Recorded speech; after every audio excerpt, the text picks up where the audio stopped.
memikirkan tentang betapa pentingnya ada kelas-kelas kecil. Nah, tapi itu sistemnya itu jadi memang tempat pembinaan, gitu.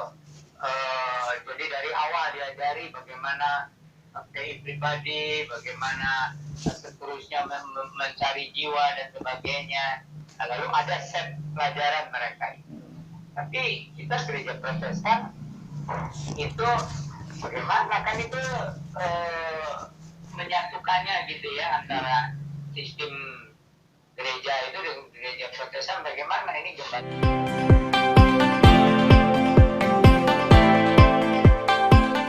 Balai sidangnya juga nanya sama saya, Pak gimana katanya Pak? Nah kalau yang di Solo itu jadi semua komisi remaja, pemuda, komisi dewasa, komisi pasun semua nggak ada. Hanya adanya kelompok saya sama ibadah raya minggu gitu kan. Nah, kalau Protestan ini nggak bisa gitu. Jadi itu memang masing-masing gereja itu nggak sama. Cuman yang penting itu bagaimana mengadakan kelompok sel yang sesuai dengan rencana Tuhan. Itu kan yang penting. Meskipun kita beda-beda gitu ya dalam pelaksanaannya. Jadi bedanya dengan kelas katekisasi itu biasanya kelas katekisasi lebih menekankan ajaran iman gitu ya. Tetapi kelompok sel ini kalau di gereja Protestan itu mencoba bagaimana aplikasi kehidupan sehari-hari, tapi tidak semua gereja Protestan menyelenggarakan kelompok sel. Mereka masih pada tadi kategorial itu. Jadi sistemnya masih kebanyakan monolog gitu, jarang untuk bisa diskusi atau pelayanan antara jemaat dengan jemaat gitu ya. Nah, gitu. Jadi itu perbedaannya.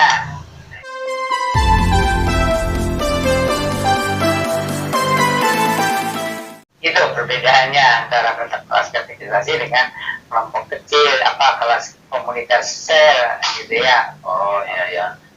Berarti sebetulnya itu sama, kurang lebih sama ya Om ya, untuk katekisasi kelompok sel misinya sama gitu, untuk memperkenalkan bagaimana si jemaat itu bertumbuh di dalam Kristus ya Om. Cuma sistemnya aja mungkin yang berbeda ya. Sistemnya. Iya, bukan hanya sistemnya juga, penekanannya itu beda. Jadi penekanannya kalau kelas katekisasi itu supaya nanti kalau sudah jadi jemaat jangan menyimpang dari ajaran yang sudah diajarkan di situ. Tapi yang kelompok sel ini, komunitas sel ini, maksudnya itu supaya antara jemaat yang ada di situ saling mengisi untuk aplikasi firman Tuhan dalam kehidupan sehari-hari. Pemuridan memang sama pemuridan, cuma yang muridan sama pemuridan ajaran, iman, satu lagi pemuridan untuk mengaplikasikan.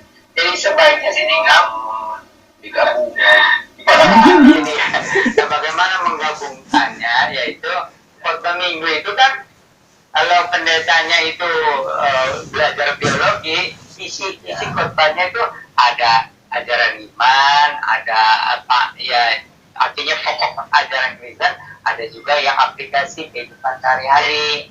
Nah di kelompok sel ini nanti jadi yang menyangkut iman ya dibicarakan untuk jemaat itu supaya jangan menyimpang kepada ajaran sesat. Tapi untuk aplikasi firman dalam kehidupan sehari-hari itu kan bukti ketaatan atau bukti sebagai murid Yesus kan bukan hanya tahu tapi melaksanakan gitu. Oh iya. Jadi sapuan juga Om. Ya, betul yang tadi sudah dijelaskan sama Om Yan. Memang betul sih, ini ranahnya kelompok sel ini jadinya untuk pertumbuhan gereja sebetulnya, sama juga pembinaan warga gereja. Cuma dalam pembinaan warga jemaat ini, kelompok sel kan lebih ke pertumbuhan rohani pribadi masing-masing dalam kelompok itu. Dan memang gereja karismatik sepertinya lebih multiplikasinya juga lebih berhasil ya dibandingkan gereja-gereja bukan karismatik.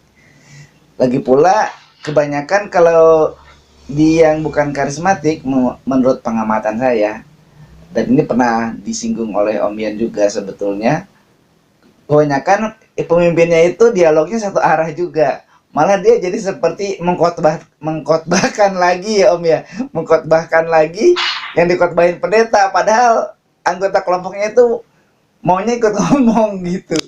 Nah, ini lebih penekanannya ke situ sebetulnya biar semua anggota kelompok itu merasa bertumbuh. Iya, ya itu. Jadi kelompok komunitas ini sebenarnya cara memberdayakan jemaat. Nah, Supaya setiap jemaat itu diberikan kesempatan untuk saling membangun atau saling mengkritik tapi tidak langsung membicarakan khotbah hari Minggu kalau yang di Protestan. iya. Gitu. Nah, jadi itu apa namanya di share lah, masing-masing men-share, kamu dapat apa, kamu dapat apa, kamu dapat apa. Ada yang sifatnya ajaran iman, gitu. Ada yang sifatnya aplikasi, gitu, aplikasi dalam kehidupan sehari-hari. Ada yang menyangkut moral, ada yang menyangkut apa untuk berbuat baik, atau ada kadang-kadang rumah tangga, kadang-kadang di masyarakat dan sebagainya, itu macam-macam gitu. Jadi memberdayakan jemaat. Memberdayakan. Nah, ini memberdayakan jemaat ini sebenarnya sangat-sangat penting, karena kan Tuhan Yesus berkata, jadikanlah segala bangsa itu muridku. Iya. Ya kan, nah, menjadi bukan hanya sekedar percaya dibaptiskan jadi Kristen, tapi menjadi murid-murid Yesus. Nah, sekarang menjadi murid-murid Yesus itu apa? Pengertiannya. Ada yang secara gampang, ya pokoknya mengikut Yesus, gitu, kemudian dia mengikut Yesus. Nah, tapi mengikut Yesus seperti apa? Gitu kan? Ada yang sekedar ya jadi Kristen, bersaksi, gitu ya. Ada yang menjadi pengikut Yesus, ya yang paling penting mentaati firman Tuhan dalam kehidupan sehari-hari, gitu. Nah, cuma jadi gereja boleh dikatakan yang betul-betul mengikuti Yesus juga nggak ada yang sempurna lah. Semua gereja nggak ada yang sempurna, ya masing-masing gereja ada kelebihannya, ya ada kelebihannya masing-masing. Jadi gereja Protestan itu soal pengajaran itu lebih jelas, gitu ya. Misalnya dari 12 pengakuan iman rasuli atau ajaran reformasi, ya itu lebih jelas. Kalau ajar dari gereja karismatik itu yang penting percaya Yesus, gitu kan. Lalu semangat bersaksi terus sampai Tuhan datang, gitu kan. Bernyanyi terus sampai Tuhan datang, berdoa terus sampai Tuhan datang. Nah, itu kelebihan gereja karismatik itu semangatnya.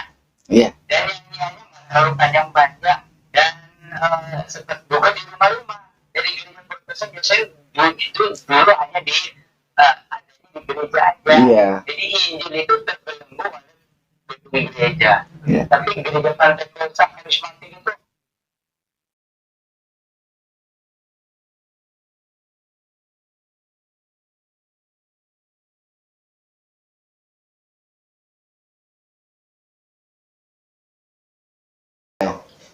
jadi mencari itu, biar satu dua orang di rumah siapa, ayo, yang penting. Tapi caranya kan banyak kan masih seperti Protestan juga, monolog. Iya. yang benar-benar kelompok di Jakarta ada satu gereja yang sangat berhasil, itu yang namanya Abalem, ya. Oh. Ya, belum. Pernah dengar ya? Iya. Abalem itu termasuk berhasil. Cuma saya juga tidak begitu mendalami bagaimana sebenarnya di sana. Cuman sepertinya masih seperti yang bukan gereja Protestan itu, kelompok sel itu, jadi nggak ada lagi yang komisi pemuda, komisi wanita, komisi itu nggak ada lagi. Tapi di situ pembinaan, gitu. Jadi ya ada plus minusnya lah. Di gereja itu makanya tidak boleh saling menghakimi. Iya. Gitu. Ada kelebihan masing-masing, Lalu kita bagaimana belajar kelebihan dari gereja lain? Itu waktu belajar dari Abalem itu. Oh iya. Tentang kelompok selnya. Jadi saya gereja Protestan, tapi belajar dari Abalem ini bagaimana, gitu ya. Nah, tetapi itu tadi, kalau gereja Protestan masih mempertahankan ada komisi remaja, komisi pemuda, komisi wanita, komisi pria, komisi pasutri, komisi lansia, ya itu. Tapi kalau yang Abalem rupanya, ya itu yang dipentingkan itu komunitas selnya. Oh. Gitu. Dan Kuat, soal tinggal pelaksananya itu kan bergantung pemimpinnya lah. Iya. Bergantung pemimpinnya, gitu.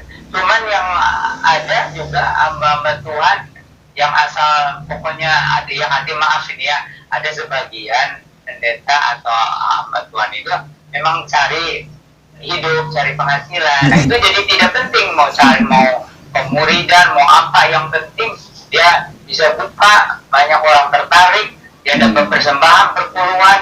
Nah itu ada tuh bagian yang begitu. Jadi biarpun satu perumahan kadang-kadang ada 30 denominasi perumahan. Itu jadi tujuannya apa? Kalau tujuannya mencari jiwa, itu kan amanat agung itu kan harus diselesaikan, mencapai suku-suku bangsa gitu kan. Ya, tapi ini jadi seperti kayak ruko, itu benar kayak ruko, jualan. Iya. Jadi lahan bisnis ya Om ya. Iya, bisnis. Jadi itu marketingnya.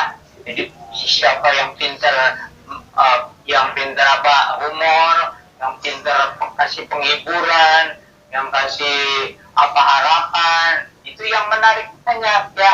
Orang kerja nanya, ya kalau kamu percaya nanti kamu melihat berkat uang berlipat-lipat, nggak sempat kamu tadah, gitu kan, perpuluhan terutama itu. Oh, iya. Wah ini jadi banyak tahu nih sama Om. Mantap. Jadi intinya kita itu sebagai orang Kristen nih Om ya, sebetulnya harus banget ikut komsel atau ikut apa tadi katekisasi gitu ya Om ya, biar kita itu gak gampang melenceng gitu ya Om ya.